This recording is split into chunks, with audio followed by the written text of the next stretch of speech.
Well, hello there, Pepper people. My name is Jason. Welcome to my channel. This is Mr. Squirrel. He's been wanting to be held, so we're gonna do that. The topic of this video is 5 things CPAP users simply must do for success. I'm just kidding, you don't have to do them. Number 1 is watch all of my videos. No, I'm kidding, that's not it. However, do me a favor right now. If you find this video helpful, please give it a thumbs up, subscribe to the channel, and also if you want to support us in any other way, check the description box below. There's several links I have there. You can look up on it on your own. Also wanted to let you know that I am an Amazon affiliate, and as an Amazon affiliate, I earn on all qualified purchases. So if you buy anything off Amazon, check out my link below for that. Thank you. Now on to the video. Okay, one thing you absolutely have to know for success of using CPAP, you have to take ownership of this. If you're diagnosed with sleep apnea, just take a day, an hour or two, try to educate yourself as much as you possibly can on the subject and on your specific condition. Now understand, that's a kind of a jerk thing for me to say, educate yourself. So what I'm gonna do is I'm gonna point you actually in a direction of when I say educate yourself, I'm gonna point you to more of my videos. I actually have an 8-part video series that kind of runs you through everything that you need to know about CPAP, getting started, pitfalls you may have, and I just wanted to point that out. I'm gonna put that in the description box below.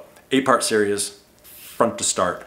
Things that you need to understand your condition. Now, another thing I'm gonna cobble in and add on to this is a free program called OSCAR. Now, it stands for Open Source CPAP Analysis Reporter or Recorder. I think it's Reporter. It's a free program. You can find it at sleepfiles.com, and then you'll find OSCAR download. You can download it there. I also have several videos kind of showing how to use it. I have some videos that are actually under the title of Sleepyhead, but Sleepyhead is a similar enough program that it'll work as well. Anyway, you can use this program to look at every single breath you took during the entire night. You can look at your leak rates for the entire night, see if there's any mouth or mask leaking so that you know if you need to resolve them. You can also use it to see if you are on the appropriate pressure. That leads us to number 2.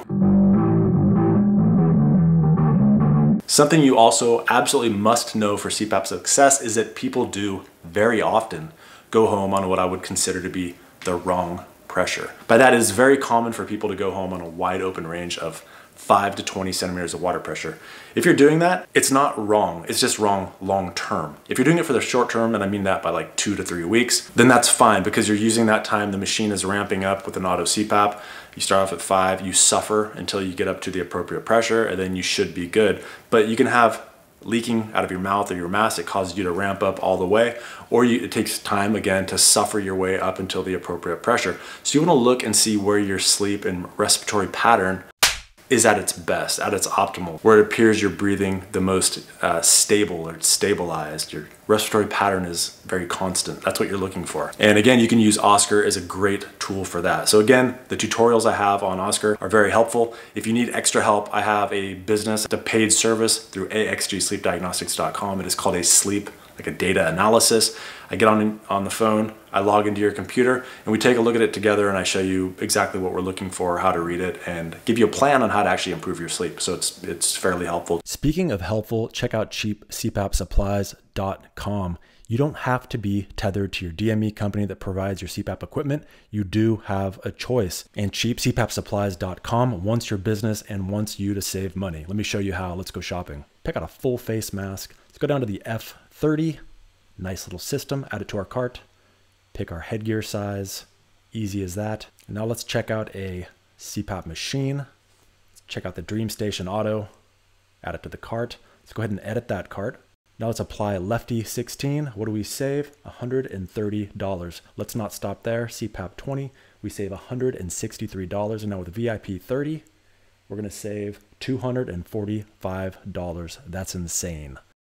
With cheapcpapsupplies.com, there's some masks that are no prescription required. You can also qualify through your insurance. There's also a 30-day mask guarantee. You don't like the mask, you send it back and get store credit for another mask. How sweet is that? You want to contact them? Hey, let them know Lefty sent you. I'm sure they love that. Check out cheapcpapsupplies.com. Thank you again, cheapcpapsupplies.com, for sponsoring this video. Okay, number 3. All CPAP users need to know that leaking of your mask is the absolute devil. you have to do something to resolve leaking. If you're using a nasal mask or a nasal pillow mask, if you're having air escape out your mouth, you're gonna notice that you have very dry mouth. You might have a raspy throat in the morning, sore throat, your uvula may be inflamed. If this is the case, it is very likely, especially the dry mouth, that you have a mouth leak. You can also, like I said, confirm this by using Oscar. Look if you have these leak spikes, real quick spikes that go up, or sustained high leaking throughout the night. If you have those, you need to do something to resolve that. Some of the things you can try, typically in the lab, they're gonna throw a chin strap on you.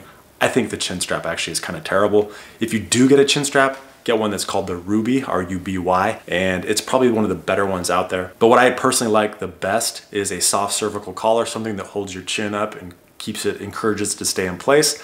Another thing you can do that's pretty successful for a lot of people is a double-sided boil and bite mouth guard.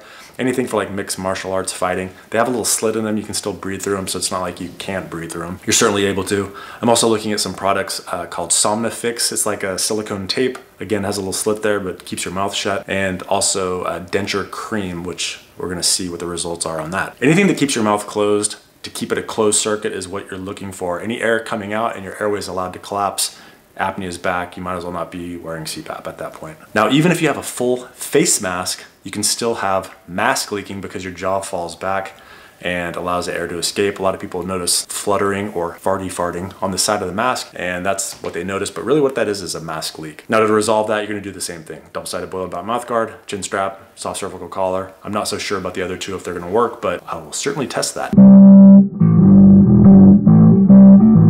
Some people get put on a full face mask when they actually don't need one. The only times you actually need a full face mask is if you have chronic nasal congestion, things like a deviated septum. You're definitely going to need a full face mask in that situation.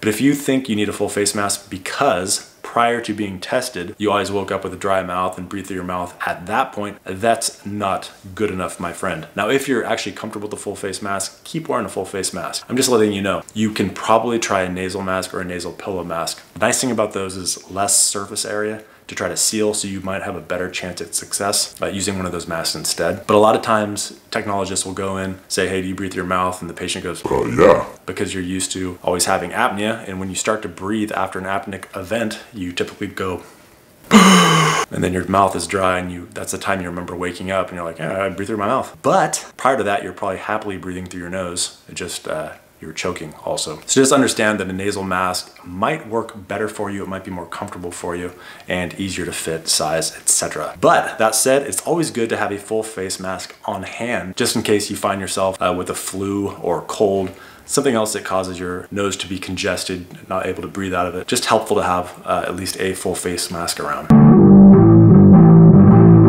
And the last thing that I'm actually surprised a lot of people don't know about is your prescription needs for CPAP, your pressure that you go home with, actually changes over time. So the rule of thumb is 2 years or 20 pounds, meaning if you are tested and you're 40 years old, by 42, you want to probably be reevaluated on some level, or at least, I'm not talking like anything formal. You don't have to like go in and have another study, though you can certainly do that. You can have a home sleep test, see if it's changed at all. But as far as I'm talking about your pressure requirements, because let's face it, sleep apnea doesn't really go away. You might need to reevaluate your pressure. So at that point, you may want to look at Oscar, even if it's just, once every month or so, and see if it looks like you might need more pressure. Another thing is if you have lost 20 pounds, your pressure requirements might go down. If you've gained 20 pounds, your pressure requirements might go up. And with that, I'm gonna go ahead and add this in here, even though I'm just kind of forcing it in really where it doesn't belong, is that static pressures on CPAP are typically much better in my opinion. Your body doesn't do well with a bunch of variables. So if you're on an APAP, an auto-titrating CPAP, that's great and all. People think it responds really fast. It doesn't. And so you're going through these different stages of sleep. It's altering your breathing constantly because it's always trying to like screw with the pressure. That just often causes more problems than it solves. In fact, I've never really seen it solve a problem. Sure, use APAP to try to dial in and see what pressure you need to be on. But beyond that, really stick to a single pressure. It'll make your life so much easier. Turn off that EPR if you're using a Resonant machine, and if you're using like a DreamStation, a Philips Respironics machine, turn off that flex setting because that usually starts to cause central sleep apneas in people that are more susceptible to it. It throws off your CO2-O2 balance.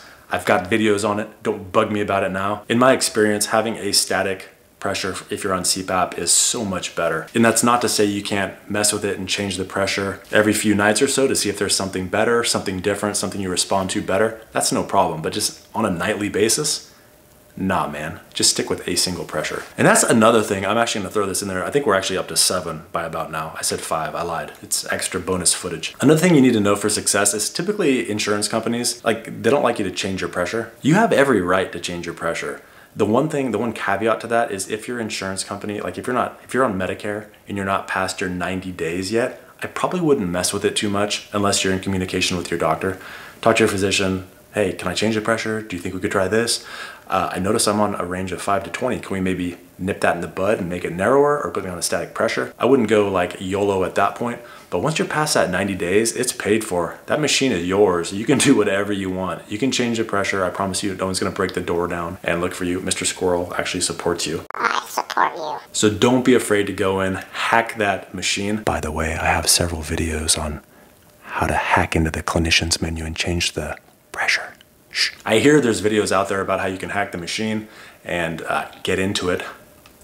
So I fully encourage you to take ownership of this disease and take an active role in it. I really do. You will have a much better outcome. Mix in a little positivity and you're on your way. At this point, I welcome any comments in the comment section down below. Please check out the links I have in the description box. I would like to personally right now thank all the Patreon supporters that I have. Thank you very much. You'll get your little plug at the end. And to the rest of you schlubs, go ahead and give me a thumbs up now if you enjoyed the video and learned something new. Subscribe to the channel if you haven't already, and thank you for watching. Thank you to anyone watching this video, but an extra special thank you to my top level Patreon supporters. Thanks buddy to Alan Liu, Stuart Heffington, and Mona Swearingen. Thank you and thanks buddy.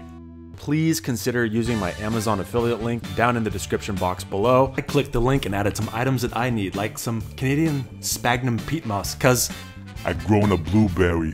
I even got some replacement filters for my fridge because my family will never understand hose water. And I had to get a replacement screw for my Stay Right pool filter because I discovered I have very strong forearms and I am still a thick boy. Well, damn, if you can't go to bed on no chase, what the hell could you go? Stick it out. Even white boys got the shout. Baby got back.